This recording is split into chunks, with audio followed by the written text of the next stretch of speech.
Hi. So at the end of chapter 8, the kids went onto the boat and were snooping around, and they heard footsteps and they went to hide. So let's see what's going to happen to them. All right, chapter 9. The kids found themselves crammed in the boat's tiny bathroom.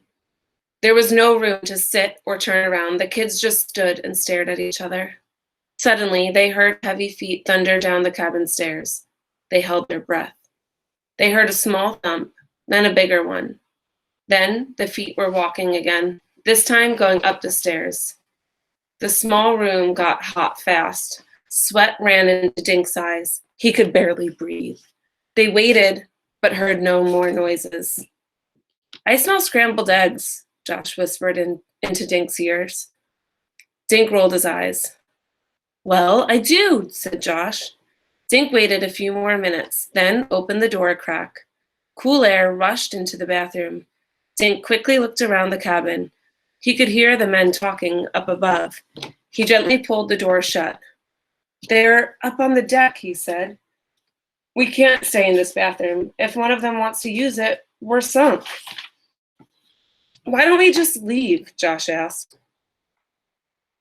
How do we explain why we're hiding in their boat?" Ruth Rose said. "It's too late." Dink slipped out of the bathroom and saw a trap door in the floor. Kneeling, Dink pulled the trap door open. Josh and Ruth Rose tiptoed out of the bathroom. Suddenly, the kids heard a roar. Then Dink felt the boat began to move backward. "They're taking the boat out," he whispered. "Come on, down here." The kids scampered down into the boat's hold. Dink lowered the door over their heads. Except for a crack of light around the trap door, they were in darkness. Oh, that sounds scary. "This place stinks like rotten fish," Josh said. "Now what?" Ruth Rose said. "I don't know," Dink answered. He thought for a minute. "They must be going out to the dive site," he said. "We'll have to hide till they decide to go back to the dock." "But that could be all day," Josh said. The kids squirmed around, trying to get comfortable. Dink put his eye up to the crack and saw the underside of the table. To the right, he could just make out the bottom stair leading up to the deck. "Ouch," Josh said suddenly. "I think I sat on an anchor." "And I scraped my knee on a cinder block," Ruth Rose said. Dink moved his hands around the sloping wooden floor. His fingers felt hard, scratchy surfaces, more cinder blocks, a bunch of them. Then he touched something squishy. "Guys, I found some life vests," Dink whispered. "Put 'em on." The kids struggled into the vests. Dink kept his eye on the crack. He wanted to know if Spike or Chip came down into the cabin. "Whose idea was it to get on this boat?" Josh said. "I feel like a prisoner." "You wanted to go out on a dive," Dink said. "You got your wish." "Yeah," Josh said, "but not trapped in some smelly dungeon."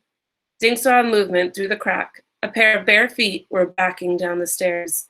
"Shh," he said. "They're coming down to the cabin." They heard footsteps, then voices.